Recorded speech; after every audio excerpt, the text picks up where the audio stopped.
I'm being yourself. That's what he would be my B-roll footage. Cause I be and I roll by myself. I like the art here. Okay, yeah. I mean, if you want to be on video, you can come in. Yeah.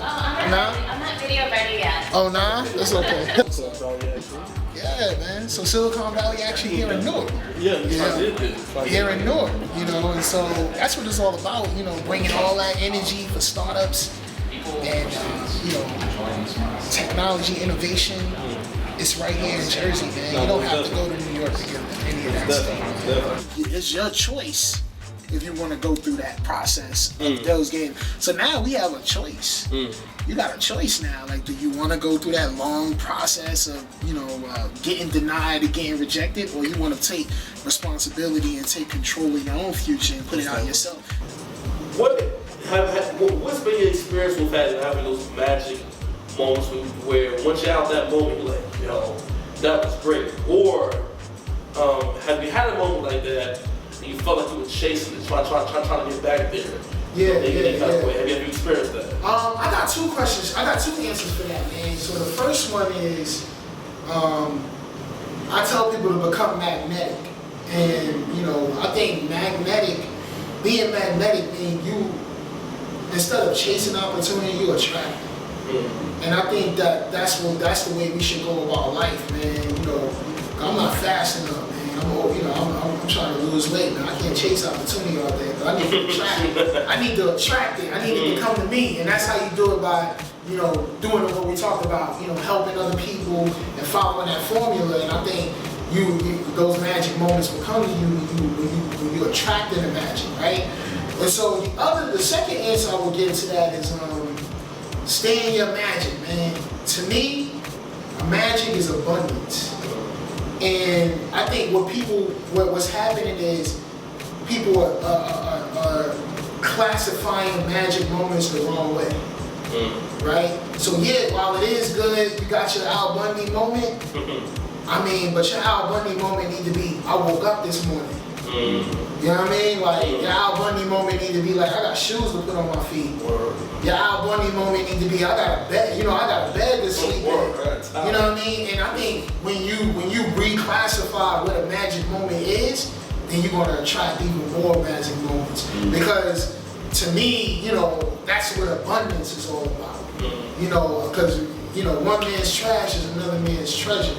You know, and you know, when I find myself complaining, I start to think about the kind of people out there that cry and give their life to have the kind of problems me and you have. You know what I mean? It's a young lady, it's a lady I see every time I get off the train. She at that bus stop, man, because she don't have nowhere to go. That's her bed, man. She sleep there. That's her home. That bus stop is her home.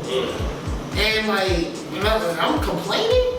You know what I mean? I'm complaining that, you know, so my thing is like recognizing what your magic moment is and thanking God for that, man. Because if you think about that, we got a million magic moments at that point. You know what I mean? This is a magic moment, man. Y'all interviewing me to put it up online, who knows who might see this. What was your most trying moment in Silicon Valley? So my most trying moment,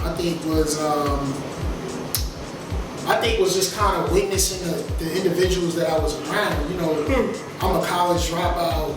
You know, I was still living at home with my mom's at the time, and you know, I was just, you know, I wasn't a college kid. You know what I mean? So it was like I wasn't a young man. You know what I mean? So it was like, to me, I felt like I was kind of behind a lot of the people I was around. You know what I mean? We're talking about people who had careers. And if things didn't work out for these individuals, they can go back to $70,000 a year, $100,000 a year jobs, man. Like, I didn't have that option. And so it was plenty of times where I was just sitting back and saying, like, man, like, am I right for this? Like, you know what I mean? Just kind of doubting myself. But then I would just kind of snap out of it real quick and just be like, you know what, man? Like, I'm gonna win no matter what happens. Like, I'm here, man. Let me make the best of this. And to be honest, I would go into those pitch rooms and give it my all. And there was one moment in particular where everybody had to pitch. And I remember it was to a really notable investor. And everybody pitched. And I remember when I got up and I pitched, you know, I was outside practicing before I did it. And when I went in there and I gave him my all, and he was so impressed. He's like, man, I was really good. Like he didn't give nobody else that personal compliment. He was just like, okay, you know, for everybody else. But he never really had anything to say to me outside, man, that was really good. And I went outside, man, I just celebrated. I was like, man, like, yo, like, fuck this. Ain't nobody gonna tell me I can't do nothing now. You know, like, I'm just like, I'm gonna just get that shit my all anytime I'm out there, man. And that's when I was like, man, you know what? That's why I started little by little realizing you can will yourself into success or the situation you want, man, just by just grinding and working hard. And there's a benefit to this, man, because I think, you know, growing up, especially growing up, you know, poor, growing up in the hood, you know, it's very hard to see where hard work can take you, man, because everybody working hard, but they still in the same situation. And so for me, it was really hard for me to see how I could work myself into a better light, into a better situation. But little by little, moments like that kind of helped me build that confidence that your hard work does pay off. And so as far as, what was the second question? Like, oh man, I'm at the play for this. No, the first one was about your most trying moment, and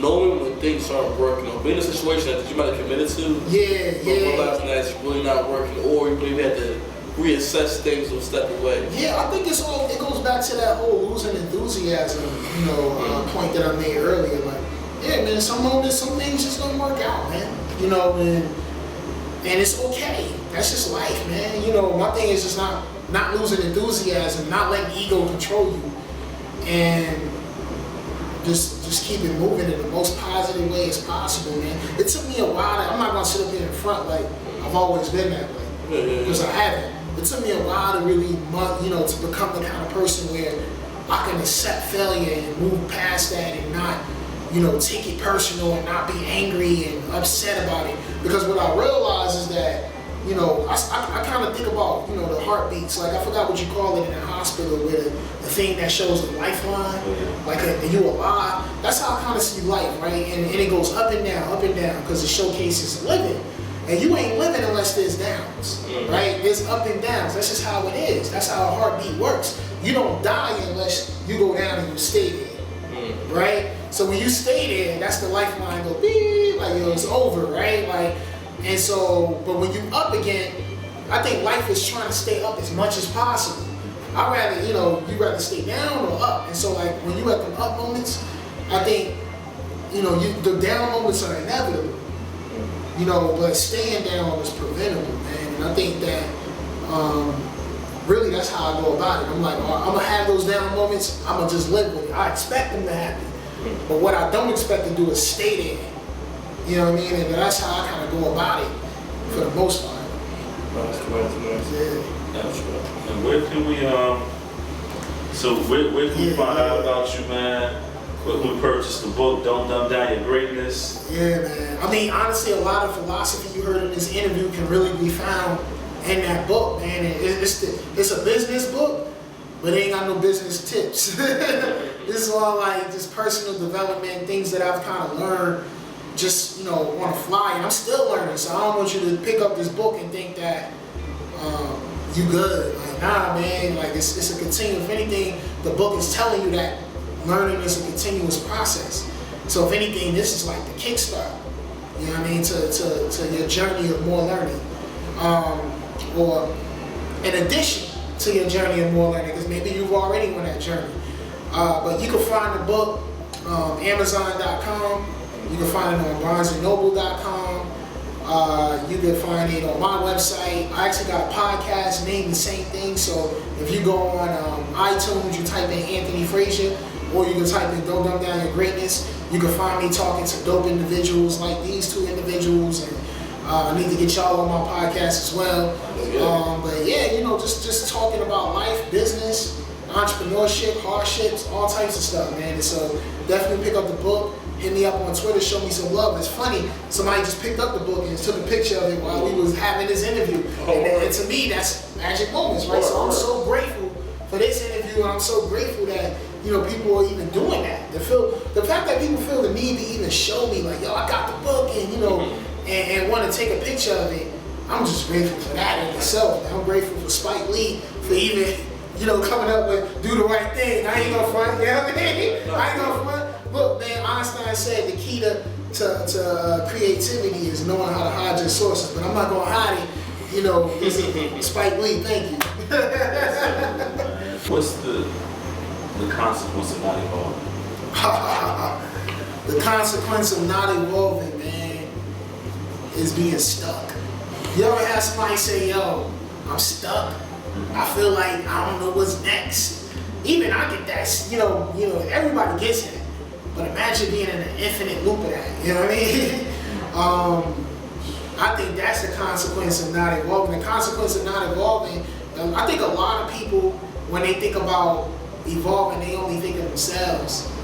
And while it is mostly about yourself, you need to start thinking about the people around you. And the consequence of not evolving, you ain't gonna be the only one that's feeling that consequence. If you got a daughter, she gonna feel it. You got a family that depends on you, they gonna feel it. And so you gotta think about the people around you too, that depend on you. And so it's a lot, man. Like, I think the consequence of not evolving is suffering. You know, but suffering not just for you, but suffering for the people that depend on you. That's the consequence. And, you know, do you really want to look at the people that depend on you faces and tell them you failed? Well, I think they'll go along with you. But do they know that you ain't giving your all? Do they know that you ain't trying to grow? You know, and so only you know that. And that's the guilt that comes with that.